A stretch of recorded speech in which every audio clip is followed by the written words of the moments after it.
Best friend, কেমন আছিস? হয়তো অনেক ভালো থাকার কথা। তোর লাইফ থেকে আমার মতো এক পাগল দূর হয়ে গেছে। এখন তো অনেক স্বাধীনভাবে জীবনটা উপভোগ করতে পারবি।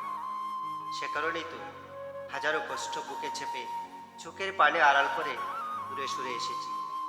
দেখ, জীবনে অনেক কিছু সহ্য করা যায়, কিন্তু প্রিয় মানুষের অবহেলা কখনো সহ্য করা যায় না।